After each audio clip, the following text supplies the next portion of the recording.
20 years ago, in 1987, newlyweds Sarah and Michael Thompson disappeared without a trace from their remote farmhouse in rural Montana, leaving behind only questions that would haunt their families for decades. The young couple had moved into the secluded property just 6 months earlier, seeking a peaceful start to their marriage, away from the chaos of city life. Their sudden vanishing plunged both families into a nightmare of unanswered questions and relentless grief, while the tight-knit rural community found itself gripped by fear and suspicion that would linger like morning fog over the rolling Montana hills. Before we continue, subscribe, like this video, and hit the notification bell. This helps the channel bring more stories like this one. The local sheriff's department considered every possibility, from voluntary disappearance to foul play, but despite extensive searches of the surrounding wilderness and investigations into their personal lives, no concrete evidence ever emerged. The case grew cold within months, filed away in dusty archives, while the Thompson and Martinez families refused to accept that their children had simply vanished into thin air. For 2 decades, they fought against bureaucratic indifference and public forgetfulness, organizing search parties that combed through thousands of acres, hiring private investigators who consumed their savings with promises they couldn't keep, and pleading with anyone who would listen to keep looking for answers that seemed to drift further away with each passing season. Sarah Martinez Thompson had been 24 when she disappeared, a talented artist whose landscape paintings captured the stark beauty of Montana's endless sky with a sensitivity that spoke to anyone who had ever felt small beneath the vastness of the American West. Her work had been gaining recognition in regional galleries, with several pieces selling to collectors who appreciated her ability to find intimacy in isolation. Michael Thompson, 26, was the aspiring novelist who had already completed 2 manuscripts and was working on a third when he vanished. His writing explored themes of solitude and human connection with a depth that suggested he understood something profound about the relationship between loneliness and love. The farmhouse itself became a symbol of their anguish, standing empty against the Montana sky like a monument to lost hope, its windows staring blindly across 40 acres of grassland that had once represented infinite possibility. Sarah's mother, Elena Martinez, would drive the 40-mile journey from town twice a month, sitting in her car at the end of the long gravel driveway, staring at the windows where her daughter's dreams had once lived. The silence that surrounded the house felt different from the peaceful quiet that had drawn the young couple there. It was heavy with unanswered questions and the weight of interrupted lives. Michael's father, Robert Thompson, couldn't bring himself to visit at all, the sight of the place where his son had planned to raise a family too painful to bear. Robert had built a successful construction business with the expectation that Michael would eventually join him, taking over the company that bore the Thompson name. Instead, he found himself driving past the turnoff to the farmhouse whenever business took him to that part of the county, unable to look toward the property where his son's future had ended so abruptly. The community tried to support both families, but small towns have their own rhythms, and after the initial months of searches and vigils, daily life reasserted its demands. People still asked about Sarah and Michael when they encountered Elena or Robert, but the questions became more perfunctory, expressions of sympathy rather than genuine inquiries about new developments in the case. The newspaper stopped running anniversary stories after the 5th year, and the volunteer search groups gradually disbanded as members moved away or found other causes that demanded their attention. Years passed in a blur of false leads and crushing disappointments that left both families emotionally exhausted but unwilling to surrender hope. The families aged under the weight of their grief, watching other people's children graduate from college, marry and have families of their own, while Sarah and Michael remained frozen in time as the hopeful young couple they had been in 1987. Elena Martinez developed a ritual of lighting candles for her daughter every Sunday after church, while Robert Thompson found himself unable to listen to the music his son had loved, the melodies too painful to bear. Investigators had initially been optimistic about solving the case quickly. Young married couples don't typically disappear without leaving some trace of their intentions or their struggles, and the Thompson marriage had appeared stable to everyone who knew them. Sarah and Michael had been saving money for their first wedding anniversary celebration, planning a trip to Seattle, where they hoped to visit galleries and bookstores that might offer Sarah opportunities to show her work and Michael connections in the publishing world. But as months turned to years, the optimism faded, replaced by the grim acceptance that some mysteries resist solution despite the best efforts of dedicated investigators. The case file grew thick with interview transcripts, search reports, and forensic analyses that led nowhere, a paper monument to the thoroughness of an investigation that had ultimately failed to provide the answers that two grieving families desperately needed. Little did they know that 20 years later, a simple renovation project would finally break the silence that had shrouded their case for so long, revealing secrets that had been hidden literally beneath the feet of everyone who had searched for Sarah and Michael Thompson. The walls we build to protect our secrets sometimes become the very thing that exposes them to the light. Sarah Martinez had always been drawn to quiet places where she could paint the landscapes that spoke to her soul, finding in the vastness of the American West a canvas that matched the expansiveness of her artistic vision. Her paintings captured not just the physical beauty of Montana's rolling hills and endless skies, but something deeper, the emotional resonance of spaces where human presence felt both significant and insignificant, where the drama of daily life played out against backdrops that had remained unchanged for millennia. Her work had been featured in several group exhibitions in Denver and Billings, earning praise from critics who appreciated her ability to find intimacy in landscapes that might overwhelm less sensitive artists. Michael Thompson dreamed of leaving behind his father's construction business to write the novel that had been growing in his mind since college, a story about isolation and connection that drew from his own experience growing up in small-town Montana. His notebooks were filled with character sketches and scene fragments that explored the psychology of people who chose solitude, examining the fine line between healthy independence and destructive withdrawal from human connection. He had already completed 2 manuscripts, one a coming-of-age story set in rural Montana, the other a psychological thriller about a man who disappears into the wilderness to escape a past he can't forgive himself for. When they met at a coffee shop in Billings in early 1986, their shared love of solitude and creative pursuits created an instant connection that surprised both of them. Sarah had been sketching patrons while waiting for her coffee, creating quick portraits that captured not just physical features, but something essential about each person's character. Michael had been working on dialogue for a scene in his current novel, occasionally looking up from his notebook to observe the interactions around him, gathering material for the stories that seemed to write themselves whenever he paid attention to the subtle dramas of ordinary life. Their conversation began when Michael complimented Sarah's sketching technique, and she responded by asking about the notebook he was so focused on writing in. Within an hour, they had discovered a remarkable compatibility of interests and temperament. Both were introspective without being antisocial, creative without being self-absorbed, and ambitious without being ruthless about pursuing their dreams. Their courtship unfolded over long walks through the Montana countryside, visits to small galleries and bookstores, and conversations that lasted until dawn about art, literature, and their shared vision of a life lived on their own terms.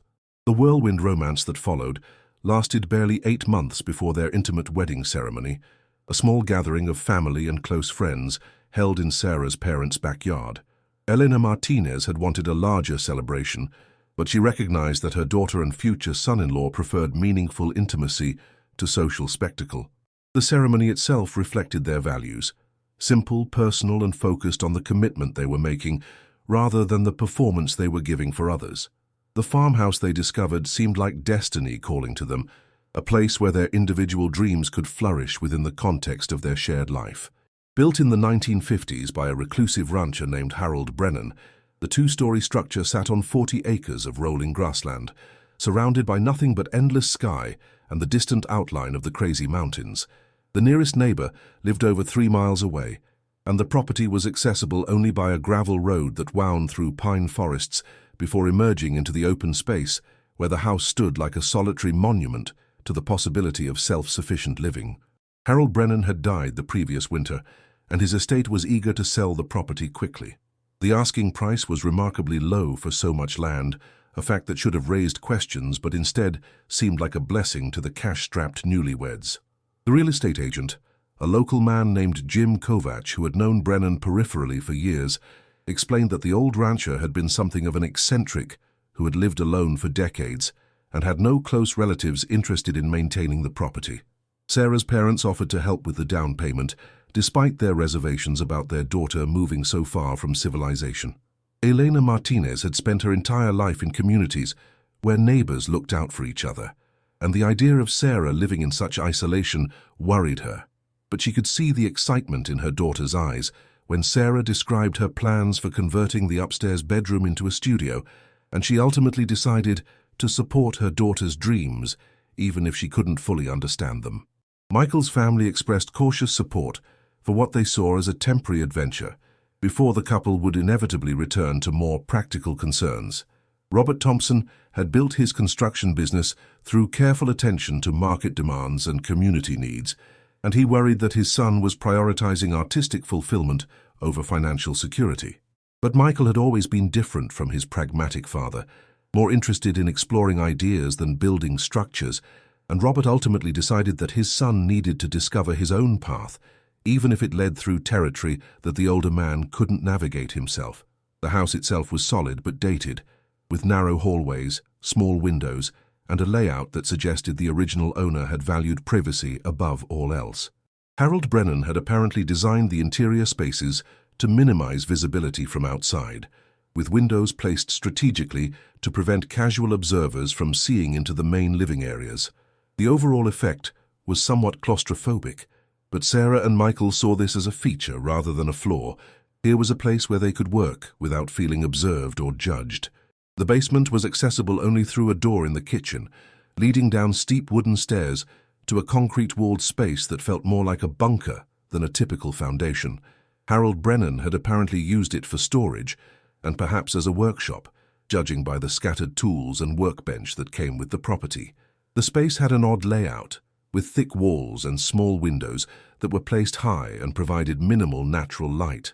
Michael initially planned to convert part of the basement into a writing retreat, but something about the space made him uncomfortable in ways he couldn't articulate.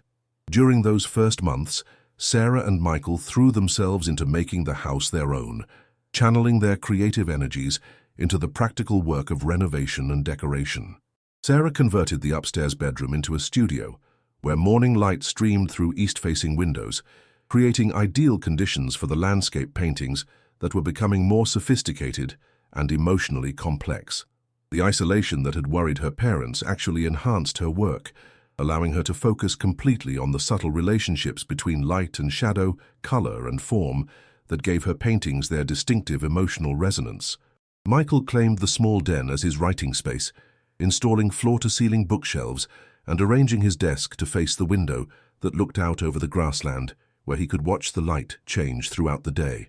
The silence that surrounded the house provided the perfect environment for the kind of deep concentration his writing required, and he found himself more productive than he had ever been, working on a novel about a young couple who retreat to a remote location to pursue their dreams only to discover that isolation can reveal aspects of themselves they hadn't expected to confront. They planted a garden that first spring, choosing vegetables and flowers that could thrive in Montana's challenging climate, while providing beauty and sustenance for their new life. Sarah painted studies of the garden as it evolved through the seasons, creating a visual record of their first year together as married partners and artistic collaborators. They adopted a golden retriever they named Rusty, who became both companion and guard dog, alerting them to the rare visitors who made the journey to their remote property. Their few visitors during this period would later describe them as happy, deeply in love and optimistic about their future together. Sarah's college friend Jennifer Morrison visited twice during the summer of 1987, staying for long weekends, during which the three of them took hiking trips through the surrounding wilderness and spent evenings discussing art, literature, and their various dreams for creative fulfillment. Jennifer later told investigators that Sarah and Michael seemed to have found exactly what they were looking for, a place where their love for each other and their individual artistic pursuits could flourish without external pressures or distractions. The last person to see them alive was Jenny Morrison, Jennifer's aunt and a mail carrier who had been delivering to rural routes for over 15 years and knew every family on her route by name. Jenny took pride in her work, seeing herself not just as a postal employee, but as a connection between isolated families and the larger community they rarely visited in person. November 15, 1987, began like any other quiet Monday in the Thompson household, with Sarah rising early to catch the morning light that was perfect for the landscape series she had been working on for several weeks. Michael had been up even earlier, using the pre-dawn hours for the concentrated writing that had become his most productive time, working on scenes that required the kind of deep focus that was impossible once the day's activities began. The routine they had established over their 6 months in the farmhouse had become a comfortable rhythm that accommodated both of their creative needs while leaving time for the shared activities that strengthened their marriage. Jenny Morrison arrived at the farmhouse around 10:30 a.m., as she had every weekday for the past 6 months, finding Sarah in her usual spot by the kitchen window, coffee mug in hand, waving with the same warm smile that had greeted her since the young couple moved in. Sarah was wearing the paint-stained apron that had become her uniform for morning studio sessions, and Jenny could see through the window that she had been working on what appeared to be a winter landscape, capturing the way Montana light played across snow-covered grassland. Michael was nowhere to be seen, but this wasn't unusual. He often spent mornings writing in his den, lost in whatever story was consuming his imagination that week. Jenny had learned to recognize the signs of his deep work sessions: the complete stillness from his corner of the house, the absence of his usual morning activities, and the slightly distracted way Sarah moved around the kitchen when she was being careful not to disturb his concentration. Jenny would later tell investigators that everything appeared completely normal during that final encounter, even more positive than usual, if anything. Sarah seemed cheerful, even excited, mentioning that she and Michael were planning to drive into town that evening to pick up supplies for a surprise she was preparing for their upcoming first wedding anniversary. She had been cryptic about the details, but Jenny gathered that Sarah was working on some kind of special gift that required materials from the art supply store in town. The mail that day included what appeared to be wedding gifts, 2 packages from relatives who had been unable to attend their ceremony the previous year, but had apparently decided to send belated congratulations. Sarah had been delighted by their arrival, speculating with Jenny about what the packages might contain, and expressing gratitude that family members were still thinking about their marriage even a year later.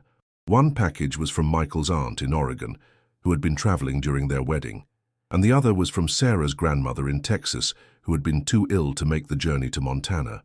Jenny also delivered several pieces of business correspondence for Michael, including what appeared to be a response from a publisher who had been considering one of his manuscripts. Sarah mentioned that Michael had been anxiously waiting for this particular letter, and Jenny could see the excitement in Sarah's eyes as she anticipated sharing the news with her husband. The possibility that Michael's writing might be gaining professional recognition had been a source of hope and motivation for both of them during the challenging early months of their marriage. As Jenny prepared to continue her route, Sarah asked her to wish them luck for their evening trip to town, explaining that they rarely made the journey together and were looking forward to having dinner at the small restaurant they had discovered during their house-hunting trips the previous year. Jenny later remembered thinking how much Sarah seemed to be enjoying the simple pleasures of married life, the way she spoke about their planned evening out with the enthusiasm of someone who had found contentment in small, shared experiences. By evening, however, the Thompsons never arrived in town. The hardware store owner, Pete Kowalski, who had been expecting them to pick up special-ordered paint for Sarah's studio, waited until well past closing time before giving up and going home. Pete had known the couple since they moved to the area, and he was impressed by their commitment to improving the old farmhouse and their genuine friendliness, despite their obvious preference for privacy. It wasn't like them to miss an appointment without calling, particularly since Sarah had seemed so excited about the paint colors she had ordered. The restaurant where they had planned to have dinner, a family-owned establishment called Martha's Kitchen, had prepared a special table for them in the quiet corner that Sarah preferred.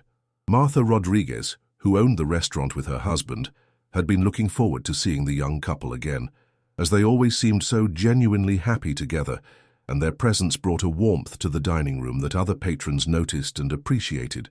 When Tuesday passed without any sign of the Thompsons, and Jenny Morrison found their mail piling up in the box, with no indication anyone had been home, she began to feel the first stirrings of concern that would soon blossom into genuine alarm. In her 15 years of rural mail delivery, Jenny had developed an intuitive sense about her customers' routines, and she knew that Sarah and Michael never let mail accumulate without collecting it promptly. The packages that had arrived Monday were still in the mailbox Tuesday afternoon, along with the publisher's response that Michael had been so eager to receive.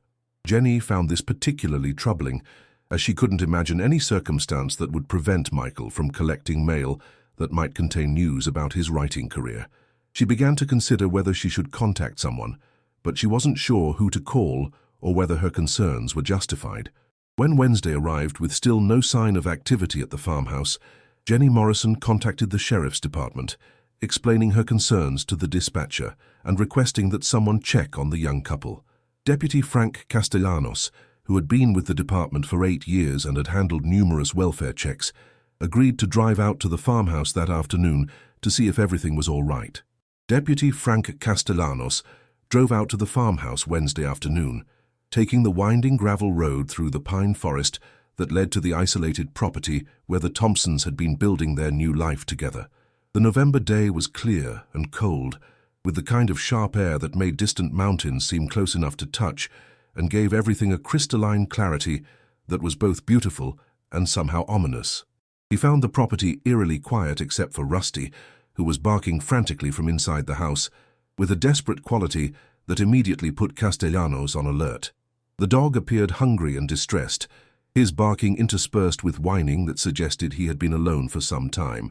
Castellanos had responded to enough domestic situations to recognize the sound of an animal that had been abandoned or left without care for longer than usual. The front door was unlocked, which wasn't unusual for rural properties where neighbors were few and far between, but inside, Castellanos discovered signs that something was terribly wrong. The kitchen table was set for 2, with plates of food that had long since spoiled sitting untouched, covered with a film that suggested they had been sitting undisturbed for several days. The smell of decay filled the kitchen, not just from the food, but from the general atmosphere of a house that had been closed up and unattended. Sarah's purse sat on the counter with her wallet and keys still inside, along with a shopping list written in her careful handwriting that included the art supplies she had planned to purchase during their trip to town. Michael's jacket hung on its usual hook by the door, and his wallet was in the jacket pocket, along with the truck keys that should have been used for their planned evening out.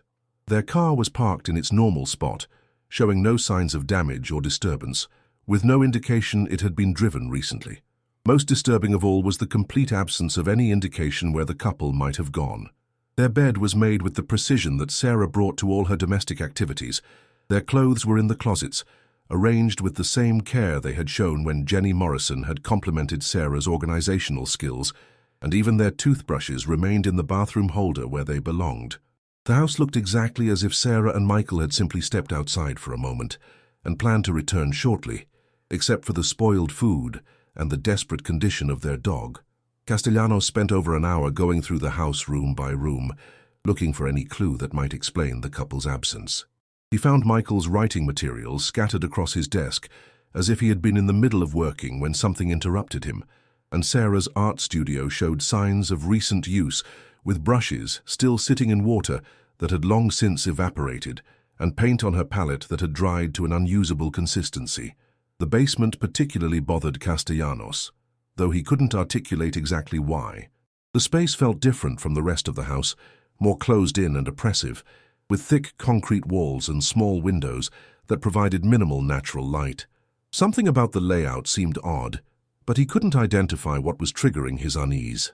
He made careful notes about everything he observed, including his vague sense that the basement dimensions didn't quite match what he would have expected from the exterior of the house. The investigation that followed would consume months of police resources and generate hundreds of pages of reports, but it would ultimately leave more questions than answers about what happened during those missing hours on November 15th, 1987, when Sarah and Michael Thompson vanished from their own lives without taking anything with them, not even each other. Sheriff William Hawkins had been investigating disappearances in rural Montana for over 2 decades, handling cases that ranged from teenage runaways to hunting accidents to the occasional domestic situation that had escalated beyond anyone's expectations.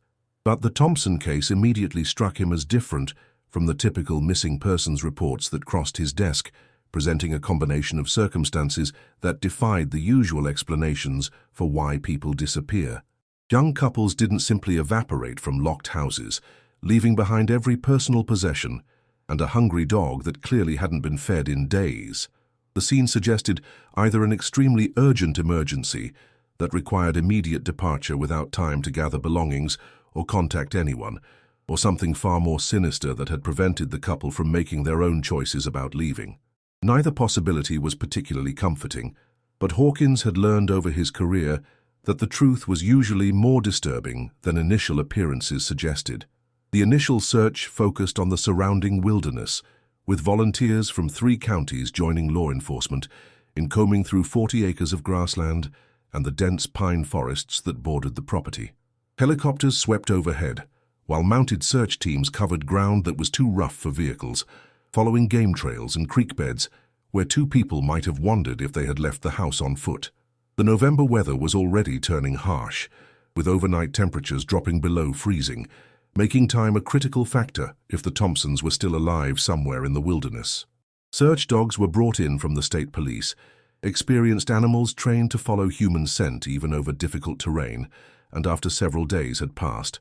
The dogs found trails leading away from the house, but the scent patterns were confusing and contradictory, as if the couple had made multiple trips in different directions or had been moving in ways that didn't follow normal walking patterns. Most mysteriously, all the scent trails seemed to vanish mysteriously at the edge of the property line, as if Sarah and Michael had simply stopped existing the moment they left their yard. The search expanded to include the network of logging roads and hunting trails that crisscrossed the national forest land surrounding the Thompson property, areas where 2 inexperienced hikers might have become lost or injured. Local hunters and guides who knew the terrain intimately joined the search, bringing decades of knowledge about the hidden dangers that could trap unprepared visitors. But despite covering hundreds of square miles over the course of 2 weeks, searchers found no trace of the missing couple. Investigators quickly ruled out voluntary disappearance when they discovered that the Thompsons' joint bank account remained untouched, with no withdrawals after November 14th and no attempts to access funds from other locations. Their credit cards showed no activity, and neither had contacted employers, family members, or friends to explain their absence or arrange for extended leave. Sarah's art supplies remained untouched in her studio, including expensive materials she had been saving for a special project, and Michael's writing desk showed signs of work in progress that he would never have abandoned voluntarily. The couple's financial situation was modest but stable, with no indication of debt problems or other pressures that might have motivated them to disappear deliberately. Michael had been scheduled to meet with a potential publisher about his novel the following week, an appointment he had been anticipating for months and would never have missed voluntarily. Sarah had been planning a solo exhibition of her landscape paintings at a gallery in Billings, a career milestone that represented years of work and hope. The focus then shifted to potential foul play, with investigators examining every relationship in the couple's limited social circle and looking for anyone who might have had motive or opportunity to harm them. Harold Brennan, the previous property owner, had died of natural causes the previous winter, but detectives discovered he had been something of a local enigma, a man who had lived alone for decades and interacted minimally with neighbors or townspeople. Some residents recalled rumors about Brennan's past, whispered stories about why a man would choose such complete isolation and build a house with such emphasis on privacy and security. Several neighbors mentioned that Brennan had been unfriendly to the point of hostility when approached by anyone, including county officials who needed to inspect his property for tax purposes or utility workers who needed access for maintenance. But the rumors were vague and contradictory, based more on speculation than actual knowledge, and nothing concrete enough to build a theory around. Family members from both sides provided alibis and submitted to questioning with complete cooperation, but their grief seemed genuine, and their concern for the missing couple was obviously authentic. Sarah's parents had been planning to visit for Thanksgiving, just a week after the disappearance, and they had been looking forward to seeing how their daughter and son-in-law were adapting to rural life. Michael's father had been hoping that his son would eventually return to the family construction business, but he had supported Michael's artistic pursuits, even when he didn't fully understand them. Sarah's art teacher from college drove up from Denver to speak with investigators, describing her former student as talented but troubled by nothing more serious than the usual creative anxieties that affected most young artists. She remembered Sarah as someone who found peace in solitude and had seemed genuinely excited about the opportunity to live somewhere that would allow her to focus completely on her painting. Michael's college roommate painted a picture of a thoughtful, introspective man who had never displayed violent tendencies or gotten involved in anything questionable during their 2 years of sharing living space. The investigation expanded to include anyone who might have had contact with the couple during their months in the farmhouse, but their social circle was remarkably small. They had made few friends in the area, preferring each other's company to the social activities that might have introduced them to more people. The local businesses they frequented, the hardware store, the art supply shop, the small grocery store where they bought staples, all reported normal interactions with no indication of problems or conflicts. As weeks turned to months, the case began to consume Sheriff Hawkins in ways that worried his wife and colleagues. He would drive out to the farmhouse at odd hours, walking through rooms that still smelled faintly of Sarah's coffee and Michael's cologne, searching for some detail that previous searches had missed. The house had been processed extensively by crime scene technicians, but Hawkins kept returning, drawn by an intuition that something important was hidden somewhere in the building where the couple had been so happy just months earlier. The basement particularly bothered him. Something about the space felt wrong, though he couldn't articulate exactly what triggered his unease. The walls were thicker than seemed necessary, and the layout created spaces that served no apparent function. Several times he brought measuring equipment to check the dimensions, but he could never quite identify what was bothering him about the proportions of the underground space. Local media coverage intensified the pressure to solve the case, with newspaper articles and television reports that brought national attention to the mysterious disappearance. The story had elements that captured public imagination: young love, artistic dreams, isolated location, and complete mystery, and Hawkins found himself fielding calls from reporters and amateur investigators from across the country who had theories about what might have happened to Sarah and Michael Thompson. By spring of 1988, with no new leads and mounting pressure to focus resources on other cases, the Thompson investigation was officially classified as cold, though Hawkins privately vowed never to stop looking for answers. The case files were stored in the department's archives, but Hawkins kept copies at home, reviewing them regularly and occasionally returning to the farmhouse to walk through the empty rooms where 2 young people's dreams had been so brutally interrupted.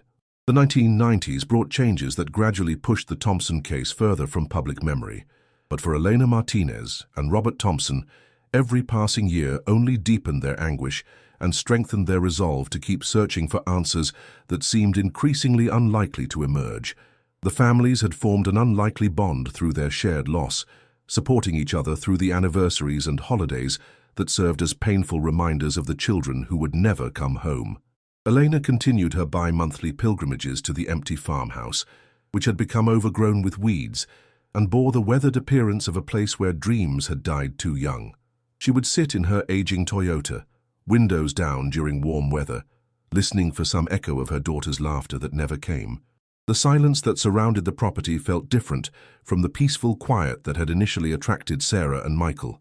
It was heavy with unanswered questions and the weight of interrupted lives.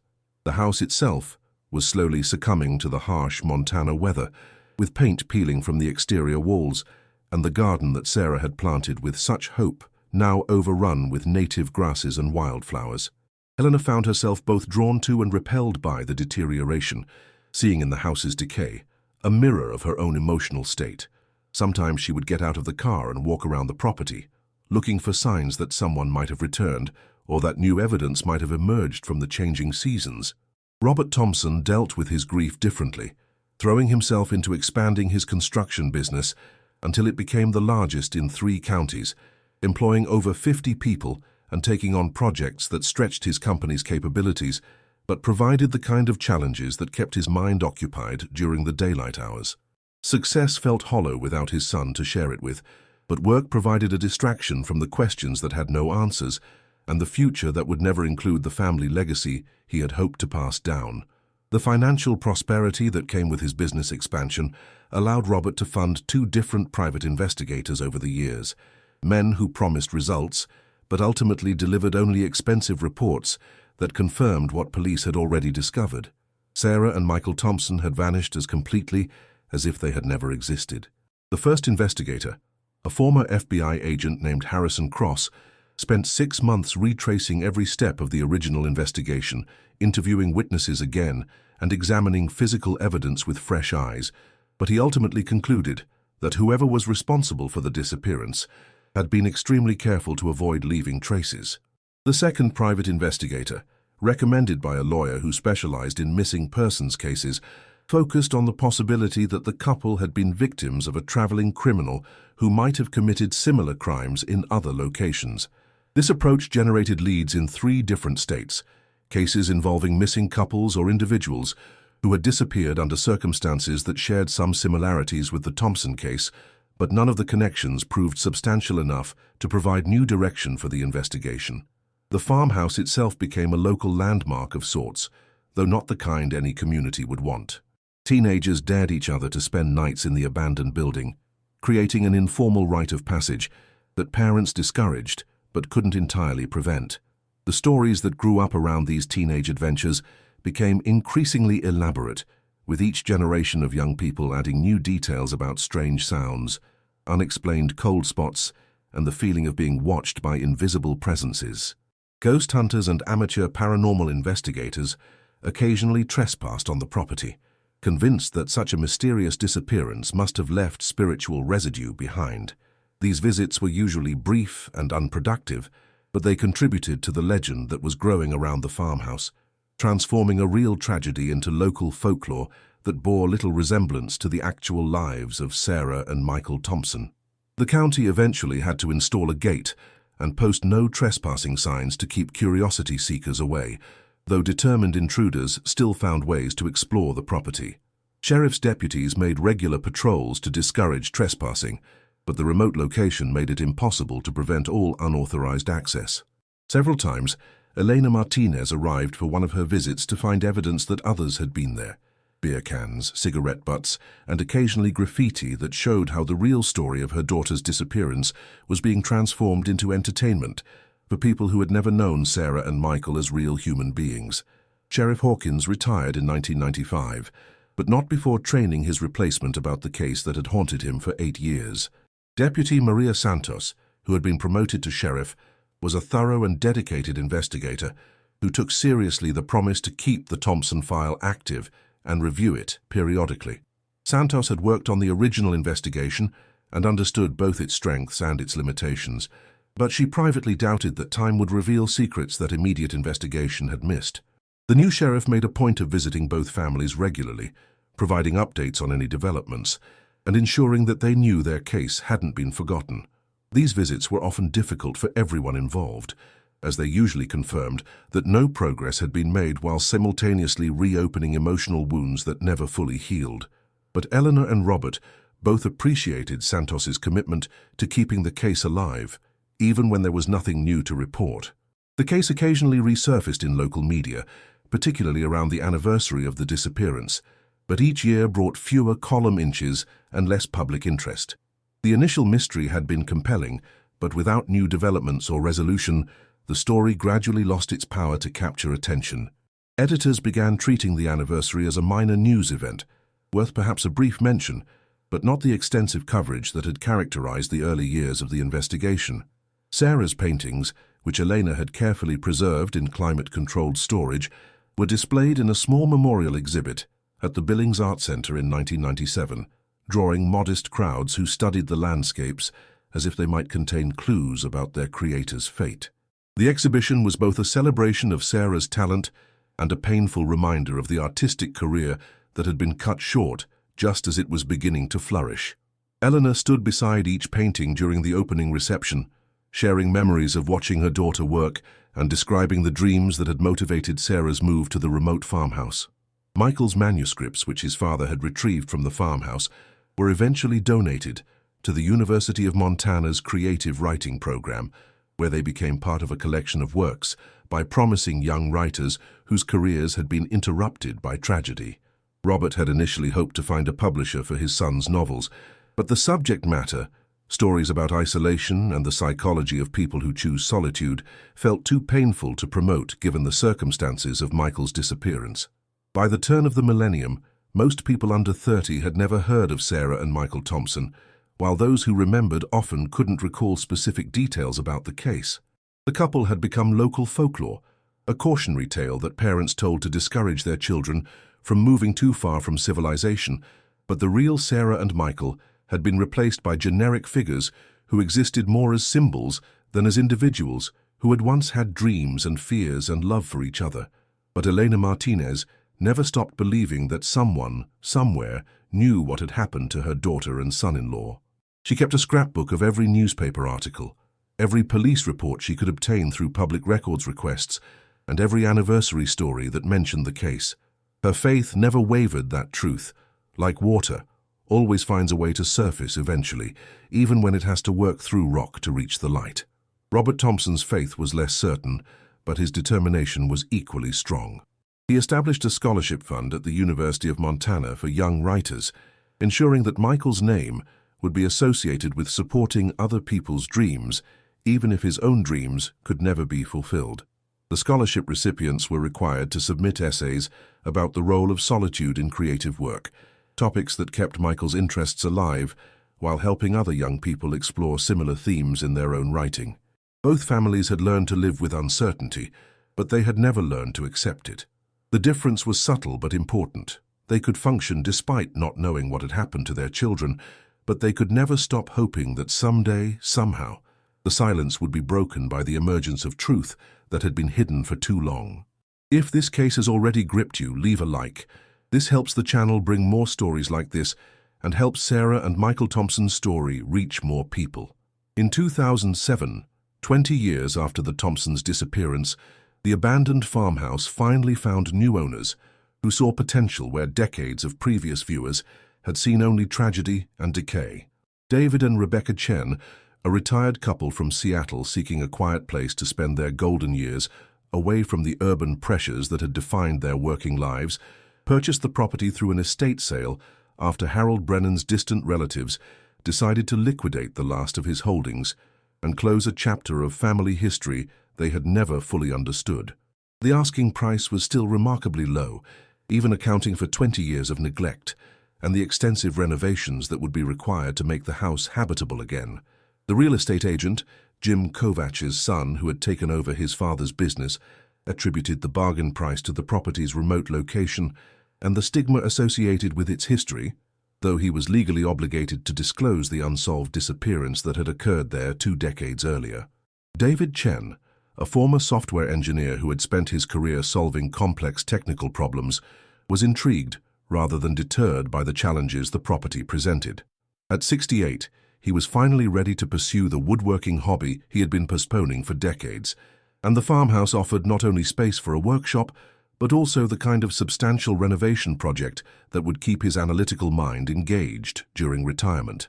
Rebecca, a retired librarian with a deep appreciation for quiet spaces and the stories they could tell, saw in the isolated property an opportunity to finally write the memoir she had been contemplating for years. They were aware of the property's dark history. The real estate agent had provided them with newspaper clippings and police reports that documented the Thompson disappearance. But they were not superstitious people who believed that past tragedies could somehow contaminate a physical location. They viewed the Thompson case as a tragedy that had no bearing on their own plans for the property, though they did feel a sense of responsibility to treat the house with respect for what the young couple had hoped to accomplish there. If anything, David and Rebecca hoped their presence might finally bring some life back to a place that had stood empty for too long, serving as a monument to interrupted dreams rather than a home where new dreams could flourish. They had visited Elena Martinez before finalizing the purchase, spending an afternoon listening to stories about Sarah's artistic ambitions and her love for the Montana landscape, and they had promised to take care of the property in a way that honored the memory of the young woman who had found such inspiration there. The renovation began that summer with basic repairs to the roof and plumbing, work that revealed the house had been built with unusual attention to privacy and security features that went beyond what would be expected for a typical rural residence. The windows were smaller than necessary for the rooms they served, positioned to provide views of the surrounding landscape while minimizing the ability of outside observers to see into the living spaces. The exterior doors were unusually heavy, with reinforced frames and locking mechanisms that suggested someone had been concerned about unwanted visitors. David attributed these features to Harold Brennan's desire for solitude and privacy, though some of the construction choices seemed excessive even for a man seeking complete isolation from his neighbors. The wall construction was heavier than building codes required, with extra insulation and sound-dampening materials that created an unusually quiet interior environment.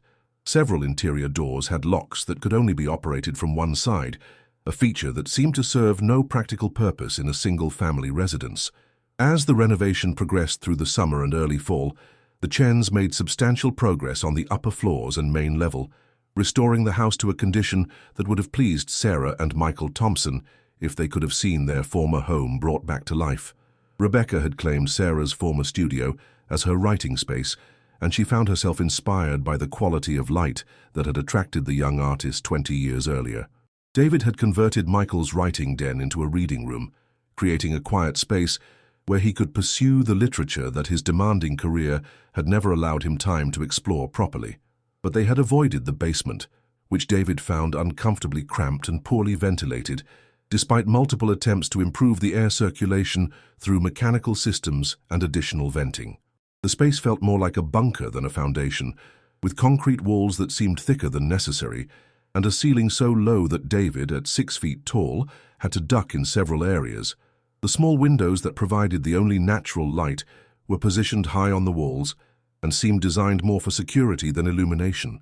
Rebecca had been pushing him to tackle the basement renovation before winter, arguing that they needed the extra storage space and that the current condition of the area was making the entire house feel damp and musty. David had been reluctant, not because of any supernatural concerns, but because something about the basement's layout bothered him from an engineering perspective. The space seemed smaller than it should be, given the footprint of the house above, and the wall construction created odd angles that didn't align with standard building practices. It was this discrepancy that finally motivated him to bring in professional help. In October 2007, he contacted Morrison Construction, a local company recommended by their real estate agent, to assess the basement and provide estimates for a complete renovation. The crew that arrived was led by Tommy Morrison, Jenny Morrison's nephew, who had grown up hearing stories about the mail route his aunt had covered for decades, including her final interactions with the Thompson couple. Tommy was immediately struck by the same feeling that had bothered David. The basement felt wrong somehow, with proportions that didn't match the exterior dimensions and construction details that seemed designed to conceal rather than reveal the true nature of the space. On November 3, 2007, exactly 20 years and 18 days after Sarah and Michael Thompson had vanished, Tommy Morrison was taking measurements for the basement renovation when his tape measure revealed what his instincts had been telling him for weeks. The interior dimensions of the basement were significantly smaller than the exterior foundation measurements suggested, indicating that nearly 8 feet of space was unaccounted for along the north wall. What Tommy had initially dismissed as thick concrete construction was actually a false wall, built with enough skill to fool casual observation, but not detailed measurement. When he tapped along the surface, the hollow sound that echoed back sent chills down his spine as he realized he might be on the verge of solving the mystery that had haunted his family for 2 decades. David Chen felt his hands shaking as he helped Tommy carefully examine the wall. They discovered that what appeared to be a continuous concrete surface was actually a carefully constructed facade, complete with fake mortar lines and subtle weathering designed to match the rest of the basement. The level of craftsmanship required to create such a convincing deception suggested someone with considerable construction experience and significant motivation to hide whatever lay behind it. Rather than break through the wall themselves, the 2 men immediately contacted Sheriff Santos, who arrived within an hour accompanied by a team of investigators and the county coroner. Using specialized equipment, the team carefully removed sections of the false wall, revealing a hidden chamber that had been sealed for 20 years. Inside, investigators found personal belongings that confirmed the couple had never left their property, along with evidence that they had not been alone when they died. The contents of the hidden chamber painted a horrifying picture that investigators struggled to piece together, even as physical evidence made the basic facts undeniable.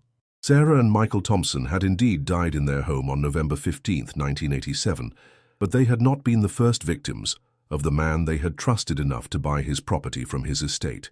Harold Brennan's decades of isolation had not been the harmless eccentricity that neighbors had assumed. The hidden room contained journals dating back to the 1960s, written in Brennan's careful handwriting, documenting a pattern of violence that had claimed multiple victims over the years. The entries revealed a deeply disturbed individual who had used his remote property to prey on people who wouldn't be immediately missed: drifters, runaway teenagers, and others who had fallen through society's cracks. The Thompsons represented a deviation from Brennan's usual victim profile, but the journals suggested that their youth, isolation, and lack of local connections had made them irresistible targets for a man whose appetite for violence had only grown over the decades. But Brennan had not died alone. The investigation revealed that he had been living with an accomplice during his final years, a drifter named Carl Wickham, who had become both student and successor to the older man's violent methods. DNA evidence found in the hidden chamber confirmed that both Sarah and Michael Thompson had died there, along with at least 3 other individuals whose identities remained unknown. Wickham had apparently fled Montana shortly after the murders, using his construction skills to find work in other states, while staying one step ahead of any investigation that might connect him to the abandoned farmhouse. The manhunt for Carl Wickham consumed law enforcement resources across multiple states, as investigators traced his movements through construction jobs, temporary housing, and a network of aliases he had used to avoid detection.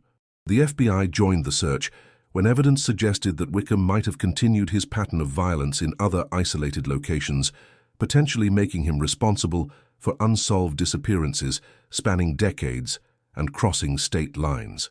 Elena Martinez, now 73 years old, finally had the answers she had sought for 20 years. But closure proved more complicated than she had anticipated. Knowing that her daughter had died in fear and pain brought no peace, only a different kind of anguish that came with understanding the full horror of Sarah's final moments. Robert Thompson's reaction was more direct and angry, publicly criticizing the original investigation and arguing that more thorough examination of the property might have revealed the hidden chamber years earlier. The discovery ultimately led to the reopening of dozens of cold cases across the western United States, as investigators looked for patterns that might connect other unsolved disappearances to Carl Wickham's movements over the decades. 3 additional cases in Colorado and Wyoming showed enough similarities to warrant serious investigation, suggesting that the Thompson murders were part of a much larger pattern of violence. In 2009, nearly 2 years after the discovery, Carl Wickham was finally located, living under an assumed name in a rural area of Northern California. He had been working as a handyman for elderly residents, using his skills and seemingly helpful nature to gain the trust of vulnerable people. When police arrested him, they found evidence suggesting he had been planning new attacks, indicating that his decades of violence had never truly ended. Wickham ultimately pleaded guilty to multiple charges of murder in exchange for avoiding the death penalty, but he never showed remorse for his crimes or provided complete information about other potential victims. He died in prison in 2015, taking whatever remaining secrets he possessed to his grave and leaving investigators to wonder how many other families might still be searching for answers that would never come. David and Rebecca Chen donated the property to the county, which eventually converted it into a memorial park, honoring not just Sarah and Michael Thompson, but all victims of unsolved violent crimes. Elena Martinez attended the dedication ceremony, placing flowers at a simple monument that bore her daughter's name alongside those of the other victims found in the hidden chamber. For Elena Martinez, who lived to see her daughter's killer brought to justice before passing away peacefully in 2018, the 20-year wait for answers had been unbearable, but ultimately worthwhile. She spent her final years working with other families of missing persons, offering them the support and hope that had sustained her through the darkest period of her life. Subscribe to our channel to explore more archived and disturbing cases. Thanks for following Sarah and Michael Thompson's story. See you in the next video. Sometimes the most dangerous predators are those who have learned to hide in plain sight, and sometimes the only thing standing between them and their next victim is the persistence of those who refuse to let the past remain buried.